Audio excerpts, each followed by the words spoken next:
Olá, bom dia. Você está no curso de Prática Jurídica Trabalhista da Faculdade de Direito da Universidade Federal da Bahia. E a nossa aula de hoje, unidade 3, vai tratar da petição inicial trabalhista. Vem comigo.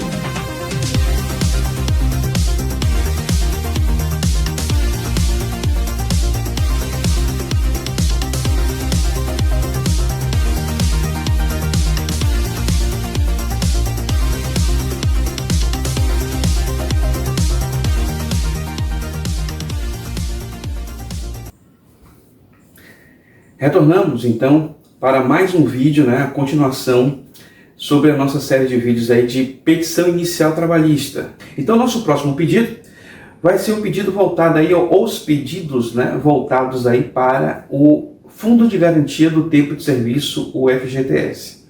O FGTS, ele, assim como acontece com o 13º, com o repouso, com o vale transporte, o FGTS não tem previsão no texto da CLT. A CLT não se refere ao FGTS como direito do trabalhador. Esse direito ele tem uma regulamentação legal em uma lei à parte, a Lei 8.036 de 1990.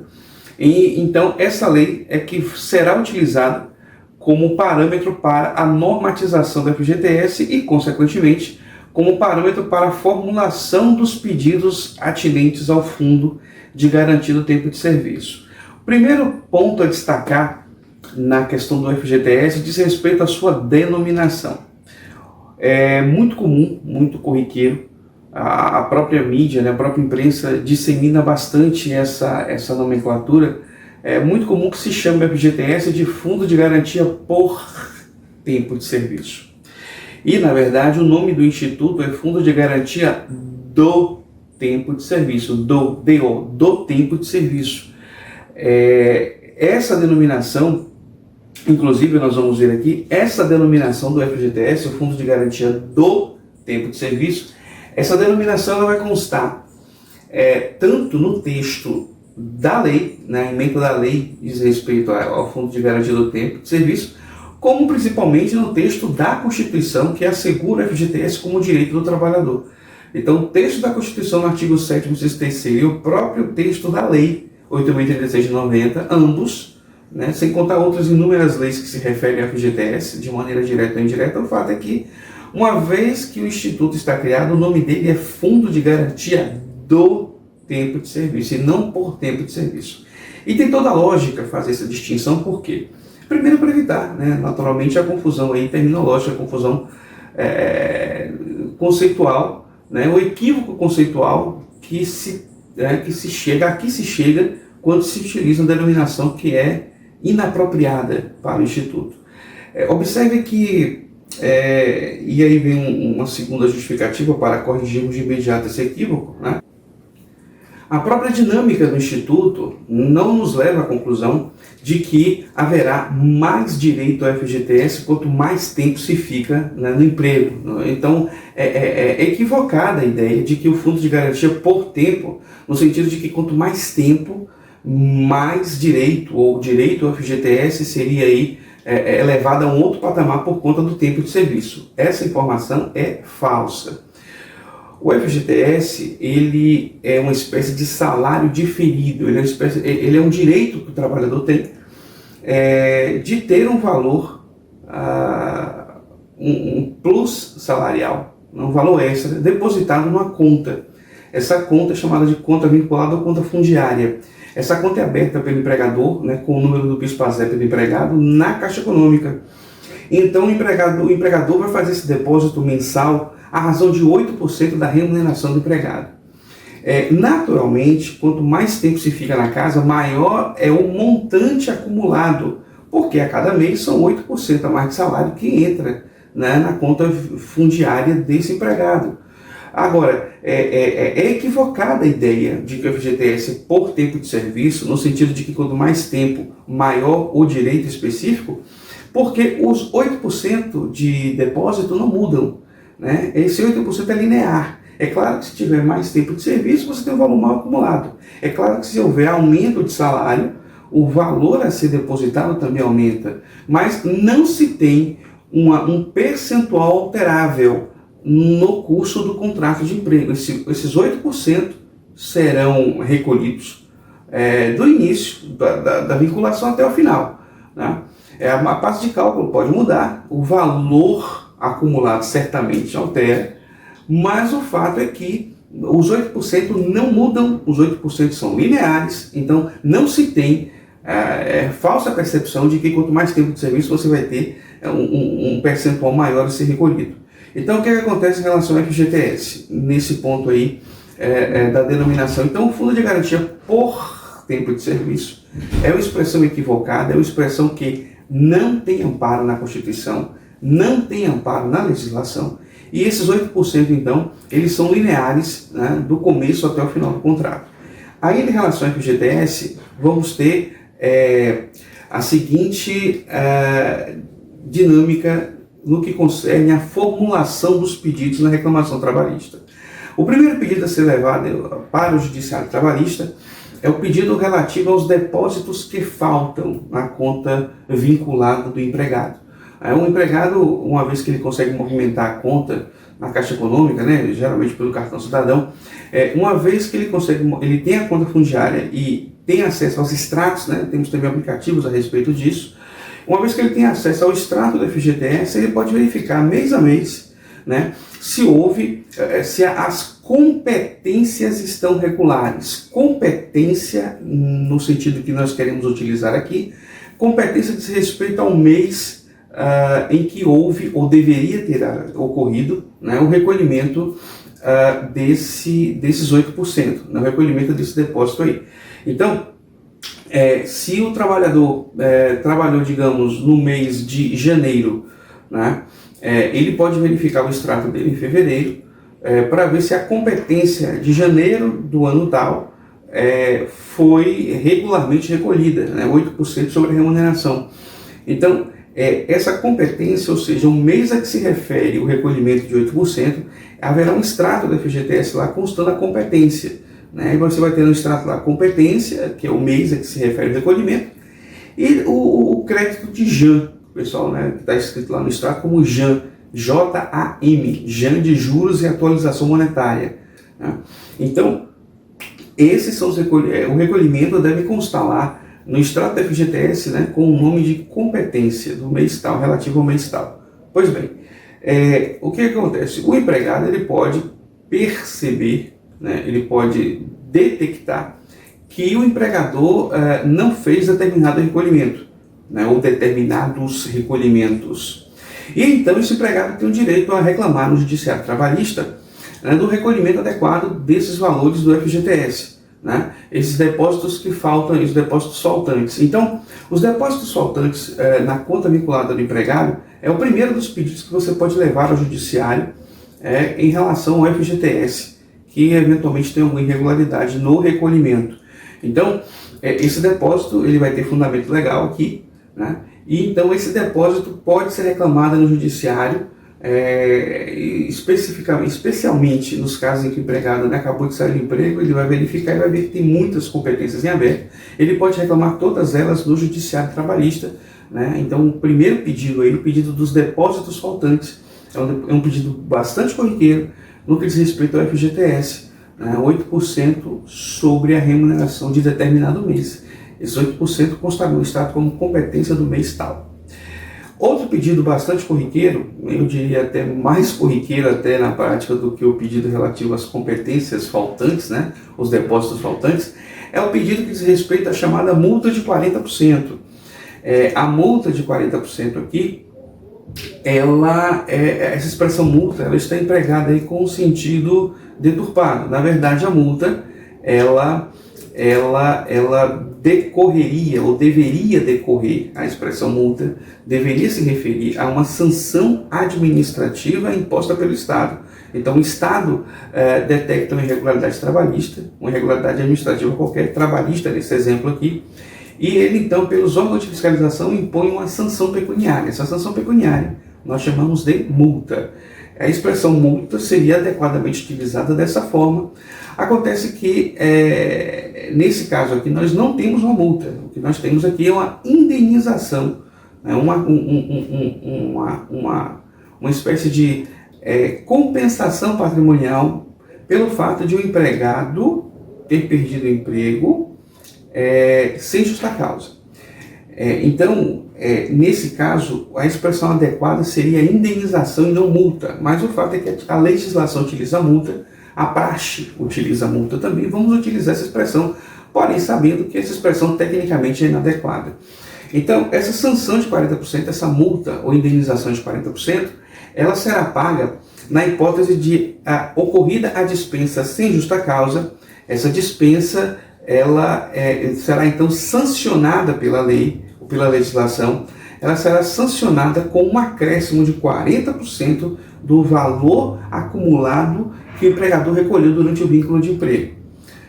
Então, vamos imaginar uma hipótese em que o empregador tenha recolhido ao final lá R$4.000 de FGTS do empregado, 8% da remuneração todo mês, e no montante final nós temos aí R$4.000. Esses R$4.000, se o empregado for dispensado sem justa causa, quando ele for sacar o valor na conta fundiária, ele terá direito não só aos R$4.000 que estão depositados lá com atualização monetária e juros, mas também terá direito a um acréscimo de 40% por conta da dispensa sem justa causa.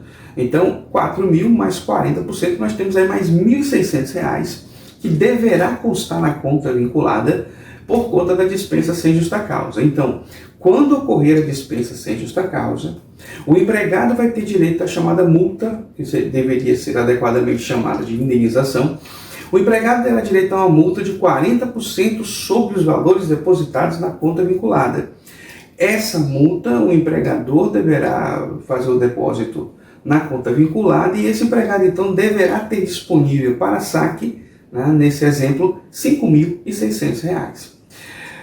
Então, quando essa sanção não é paga, quando essa multa não é paga, e infelizmente é bastante corriqueiro esse cenário de não pagamento da multa de 40%, o empregado também tem direito a reclamar essa multa de 40% na Justiça do Trabalho. Inclusive se utiliza aí até a expressão consolidada na praxe de FGTS mais 40%. Quando você tem depósitos que faltam, alguns, em outros casos até todos, com acréscimo de 40%.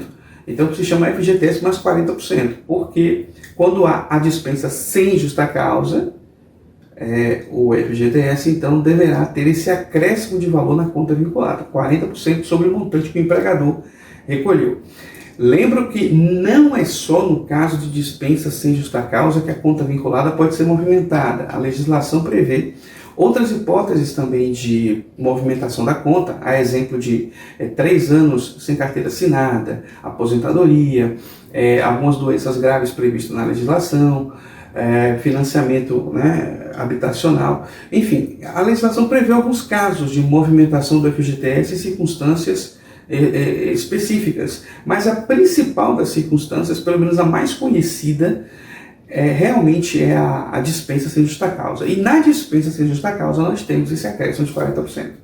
Não é pelo fato de qualquer movimentação na conta da FGTS vai ter um acréscimo de 40%. Não. Vai haver o acréscimo de 40% em caso de dispensa sem justa causa.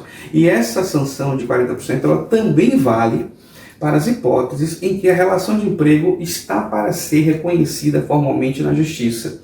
Então, quando nós vimos no vídeo anterior o pleito relativo ao reconhecimento do vínculo de emprego, foi dito que o empregado, nesse exemplo, ele trabalha como empregado, com a dinâmica de serviço é idêntica de um empregado comum, agora ele não tem o vínculo formalizado, ele não tem anotação em carteira, ele não tem o recolhimento do FGTS. Então, esse empregado, ele não aparece lá no sistema do CAGED, do Cadastro Geral de Empregados e Desempregados. Então, esse empregado, ele vai buscar na Justiça o reconhecimento do vínculo de emprego por conta do princípio da primazia da realidade. Se na realidade ele era empregado, trabalhava tal como empregado, ele tem direito ao reconhecimento do vínculo de emprego pelo Judiciário. Então, quando houver o reconhecimento de vínculo de emprego na Justiça, também é viável, o pedido de FGTS completo de todo o período que deveria ter sido recolhido e mais os 40% da indenização, da multa de 40% por conta da dispensa sem justa causa. Então, é devido o FGTS também na hipótese né, esses 40% também são devidos na hipótese de relação de emprego reconhecida apenas no judiciário, apenas depois que o vínculo foi finalizado. O terceiro pleito relativo ao FGTS é um pleito que não diz respeito diretamente ao empregador, né, mas diz respeito aí indiretamente ao empregador e diretamente à Caixa Econômica, né, que é a questão do alvará judicial. Um outro pedido, outra circunstância aí que se pede com alguma relevância, com alguma recorrência, mas realmente em quantidade muito inferior aos pleitos relativos à falta do depósito e aos 40%. A questão do alvará funciona da seguinte maneira. O alvará, ele é um documento, né? Ele é um documento que contém uma ordem judicial a ser cumprida por um destinatário qualquer, e essa ordem judicial ela pode ser levada a qualquer lugar pelo portador. Então, o alvará judicial ele é um documento que vai ter uma decisão, uma ordem judicial, e o portador tem a possibilidade prevista em lei de levar esse alvará para que um fulano qualquer, o destinatário dessa ordem, dê cumprimento a essa ordem.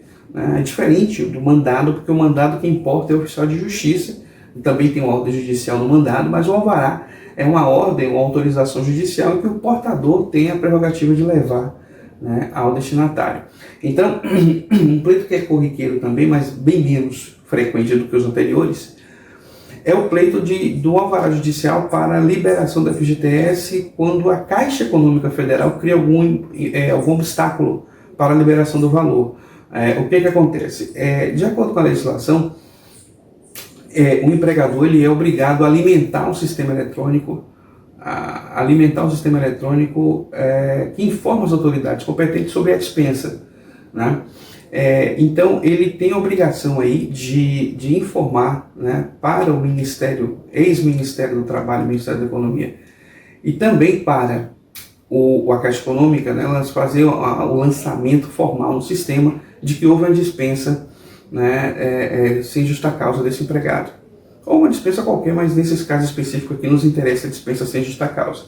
Então, o empregador deve fazer esse lançamento, ele vai gerar um documento impresso, que a gente chama de chave, a chave de conectividade, que é o código que o empregado, que a Caixa Econômica vai ter acesso relativo àquela operação que informa a dispensa do empregado. Então, o empregado vai ter direito a essa chave de conectividade, esse documento aí para liberar o valor na Caixa Econômica. Se eventualmente o empregado foi dispensado sem justa causa, agora, o empregador, por alguma razão, não lançou esse documento, não gerou uma chave, ou houve qualquer outro tipo de obstáculo criado pela Caixa Econômica, né, por preciosismo, por falta de amparo legal, ou simplesmente porque o empregador deixou de gerar essa chave aí, é comum que a Caixa Econômica impeça o saque do FGTS nessas hipóteses.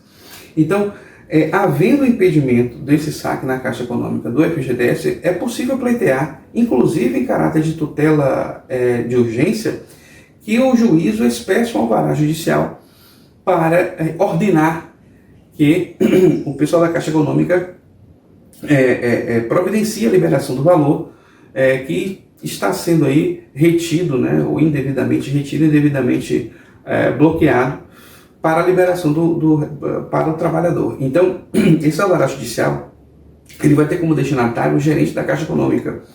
Não vai ter como destinatário o empregador, porque o empregador, quando muito, porque às vezes até a própria Caixa Econômica cria um outro obstáculo qualquer, mas o empregador, nesse caso, a falha do empregador seria a questão da chave, e o juízo não pode substituir o empregador na geração dessa chave. Agora ele pode, observando a documentação que consta nos autos, lembrando que é tutela de urgência, então é preciso ter lá, né, a fumaça do bom direito, é preciso ter lá, né, a probabilidade do direito demonstrada. Então, o juiz, se convencendo que a dispensa foi sem justa causa, por alguma razão a Caixa Econômica obstou a liberação do valor, é possível solicitar ao juízo que expresse um alvará para determinar que a Caixa libere o valor depositado, né, inclusive em caráter de tutela de urgência. Então, o pleito do alvará também é viável, mas terá como destinatário não o empregador, e sim a gerência da Caixa Econômica Federal. Então, em relação ao FGTS, podemos consolidar aqui os 3 pedidos mais corriqueiros, né, que são a ausência dos depósitos para que o empregador faça esses depósitos faltantes. O segundo, os 40% de multa, né, indenização, mas chamamos de multa, de 40% por conta da dispensa sem justa causa. Essa multa aí, né, como um mecanismo para inibir o empregador de fazer a dispensa, né, para o empregador pensar 2 vezes antes de dispensar o empregado. Mas na maioria das vezes ele acaba não pensando, ele acaba pensando, mas mesmo assim faz a dispensa e eventualmente não paga. E não pagando, o empregado tem direito a reclamar na justiça. E na questão do alvará judicial, em que o empregado pode solicitar ao juízo que expresse o alvará, tendo como destinatário aí a Caixa Econômica Federal, que vai, então, criar algum tipo de obstáculo, um obstáculo que seria juridicamente, né, inviável, seria juridicamente indevido, e, portanto, você pode requerer ao juízo que faça a expedição desse alvará. Tá? Então, sobre o FGTS, nós temos essas palavrinhas para tratar a respeito aí. Bom, em relação ao seguro-desemprego, que é o próximo pedido, também vamos chamar a atenção para um fato relacionado ao seguro-desemprego que acaba complicando, né, o ensinamento dessa matéria na graduação em Direito. E o que complica o ensinamento dessa matéria do seguro-desemprego é a questão da sua natureza meio híbrida, né, a sua natureza aí não muito certa em relação ao posicionamento aí jurídico desse instituto. E isso acontece por quê? Porque o seguro-desemprego, ele tem previsão no artigo 7º da Constituição, no inciso 2. Né? O artigo 7º, então, prevê o seguro-desemprego como direito do trabalhador, mas também tem previsão no artigo 201, que trata da Previdência. Então, em tese, o seguro-desemprego, além de ser direito do trabalhador, também seria um direito previdenciário.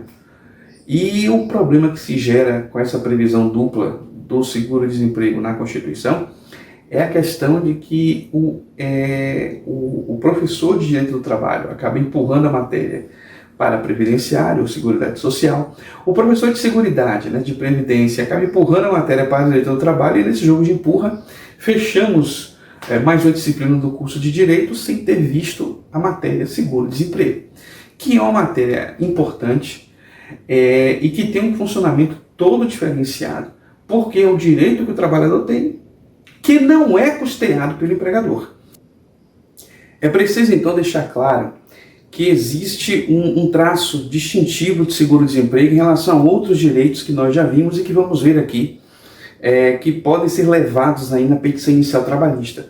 É o fato de que o seguro-desemprego, ele é um direito pago pelo governo federal, é possível que alguns órgãos estaduais ou municipais também façam a liberação desses valores mediante convênio, mas o recurso é federal, né?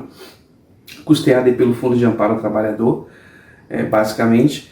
E então o seguro-desemprego ele é um direito pago pelo governo federal e nos leva então a chamar a atenção para o seguinte fato: olha, se o direito é pago pelo governo federal, se a dinâmica de seguro-desemprego ela é diferente em relação a outros direitos trabalhistas que são custeados pelo empregador, por que então vamos levar o seguro-desemprego numa petição inicial de uma reclamação contra o empregador se o direito é pago pelo governo federal? O que acontece com o seguro-desemprego no processo do trabalho é que vamos apurar apenas aqui a questão relacionada propriamente ao empregador e não ao governo federal. Vamos explicar melhor isso daí. É o seguinte: para que o governo faça o pagamento do seguro-desemprego, né, é preciso que o empregador tenha feito aí, né, um lançamento adequado no sistema de informações aí, né, o sistema voltado aí para a questão das relações de trabalho. Vamos ver com mais vagar aqui na disciplina legal, a disciplina que veio aí com a reforma trabalhista, né? Então, de acordo com a CLT, um artigo que foi acrescido pela reforma trabalhista, o empregador, e já vimos isso também em relação ao FGTS, o empregador tem o dever de fazer o comunicado aos órgãos competentes sobre a dispensa do empregado e gerar um comprovante documentado ali, um comprovante que possa ser entregue aí ao empregado, para que esse empregado possa buscar os seus direitos depois da rescisão trabalhista. Ele possa buscar o FGTS na Caixa Econômica e o seguro-desemprego no órgão no órgão específico aí de pagamento de seguro-desemprego, que são, em regra, gerências, né, do trabalho, né, gerências que verificam aí a questão da inspeção trabalhista e também das relações de trabalho, ou em órgãos conveniados que eventualmente tenham esse tipo de convênio com o governo federal. É muito comum aí os serviços de intermediação de mão de obra, né, dos municípios e dos estados também fazerem esse tipo de pagamento. A Secretaria de Trabalho também, enfim. Então o fato é que o empregado ele tem que ter essa documentação na mão. E essa documentação, esse dever de documentar o lançamento dessa informação no sistema eletrônico, é um dever que consta aqui na CLT. Pois bem, o que acontece em relação ao seguro-desemprego? O seguro-desemprego, no entanto, ele tem uma legislação específica, né, a Lei 7998 de 90, e essa lei específica do seguro-desemprego, ela estabelece que a dinâmica do direito vai funcionar da seguinte maneira. O governo vai fazer o pagamento de cotas mensais de seguro-desemprego, no quantitativo de 3, 4 ou 5 cotas mensais de seguro-desemprego. 5 cotas mensais, 3, 4 ou 5. Para que se faça esse pagamento, é preciso que o empregador tenha feito um lançamento no sistema a respeito da informação do desemprego voluntário, da dispensa do empregado. Uma vez que o empregador faz esse lançamento, né, o empregado vai buscar o seu seguro-desemprego e então o pessoal que faz o atendimento vai consultar no sistema. Se o sistema estiver lá com o lançamento da dispensa do empregado, ok, o seguro-desemprego vai ser liberado, vai verificar apenas quanto tempo tem de emprego e quantas vezes anteriores o empregado solicitou o benefício do seguro-desemprego. A depender dessas variantes, né, o tempo de emprego anterior e quantas vezes foi solicitado seguro-desemprego antes do atual requerimento, dependendo dessas duas variantes, o governo vai definir 3, 4 ou 5 cotas de acordo com a lei 7998 de 90.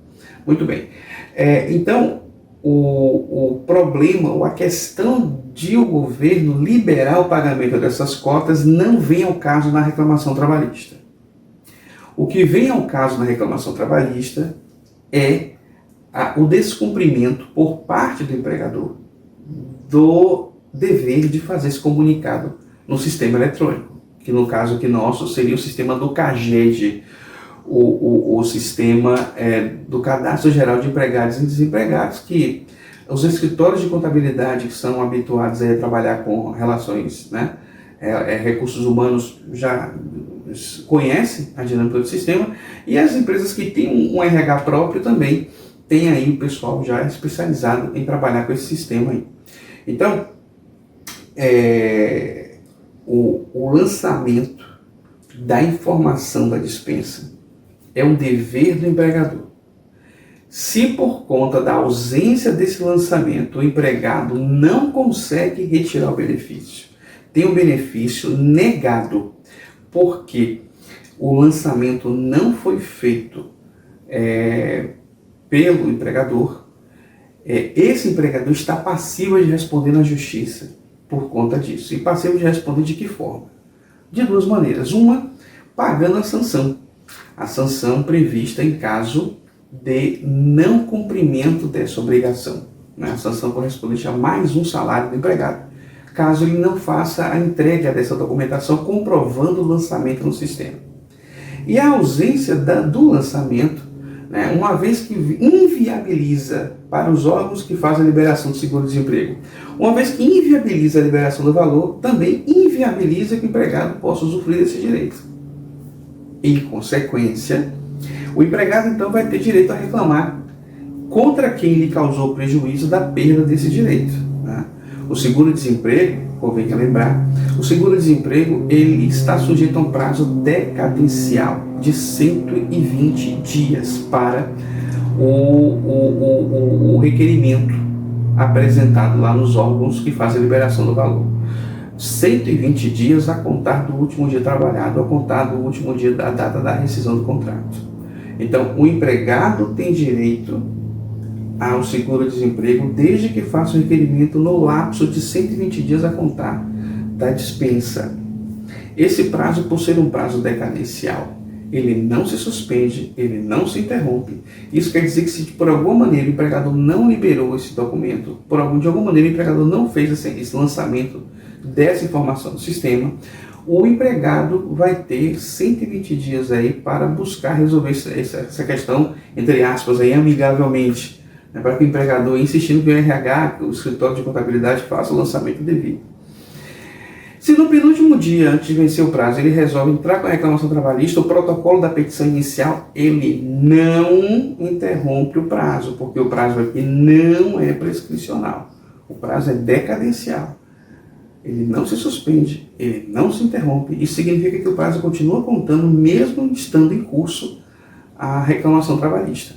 Então, quando houver uma situação como essa, que o empregador, por inércia ou recusa do empregador, não houve o adequado lançamento dessa informação no sistema, o empregado tem direito, então, a entrar com a reclamação trabalhista para reclamar contra o empregador do pagamento dos valores que o governo federal deveria ter pago se o protocolo do requerimento do seguro-desemprego fosse apresentado dentro do prazo decadencial. Em outras palavras, se por conta de conduta imputável ao empregador, o empregado perdeu o benefício, esse benefício poderá ser requerido contra o empregador. Ah, mas de onde é que se tirou isso? Isso se tirou do pura e simples reparação do dano, né? Pura e simples Código Civil. Então, se o empregador, por conta de fato, de ato imputável ao empregador, houve um prejuízo patrimonial do empregado, nada mais adequado do que direcionar a responsabilidade patrimonial por esse prejuízo para quem lhe causou, no caso o empregador. Então, o que se vai pedir numa reclamação trabalhista, no que diz respeito ao seguro-desemprego, não é o governo federal pagar uma cota. É muito raro o governo federal, por alguma razão obscura, inibir a liberação do valor, ou impedir a liberação do valor. Muito difícil. Mas se acontecer, a questão é resolvida na Justiça Federal. Agora, quando se trata de ato imputável ao empregador e por conta do empregador não ter agido da maneira que deveria, houver a perda do direito, aí sim, o empregador será réu desse pedido, será então demandado para arcar com o valor da indenização. Fundamento está no próprio Código Civil, o artigo 86, né, um artigo genérico aí da reparação de danos. E também a súmula do TST, a súmula 389. A súmula 389 denomina essa condenação de indenização substitutiva. É uma indenização que o empregador vai pagar ao empregado em decorrência do prejuízo que foi gerado ao empregado da não liberação das cotas, 3, 4 ou 5 cotas, né, que esse empregado teria direito. Então, quando você vier a formular o pedido de seguro-desemprego, em relação a essa indenização substitutiva, é preciso pesquisar antes, né, qual é o valor atual do seguro-desemprego, no mínimo de um salário e no máximo, né, o Conselho Deliberativo do Fundo de Amparo ao Trabalhador, o CODEFAT, ele vai atualizando esse valor ano a ano. Então você precisa fazer uma pesquisa sobre o valor da cota e também olhar na lei qual é o caso em que se enquadra o seu cliente, o reclamante que é seu cliente. Se ele teria direito a 3 cotas, 4 cotas ou 5 cotas. E aí fazer o pedido somando essas cotas, né? Então o somatório dessas cotas será o valor desse pedido, que o empregador vai ter que arcar, pelo fato de, por sua conduta, não ter havido a liberação dos valores que o empregado teria direito. Então, o seguro-desemprego, embora seja um direito custeado pelo governo federal, ele pode vir a figurar na reclamação trabalhista contra o empregador, se por ato imputável ao empregador, esse direito não puder ter sido aí sacado, né, usufruído pelo reclamante. Então, em relação ao seguro-desemprego, no processo do trabalho, nós temos a tratar esse ponto aí. E aí, mais uma vez, eu solicito, né, a quem tenha assistido e gostado do vídeo, e por favor, se inscreva no canal aqui, no nosso lado, né, do nosso lado esquerdo, à direita de quem assiste, e também acompanhe os outros vídeos do canal, clicando aqui na janelinha que vai aparecer do lado direito, né, do meu lado direito, do lado à esquerda de quem está assistindo. E é isso, a gente se vê no próximo encontro, também para abordar o pedido, a segunda parte dos pedidos da petição inicial. É isso, nós, né, nos veremos em breve. Até lá, a gente se vê.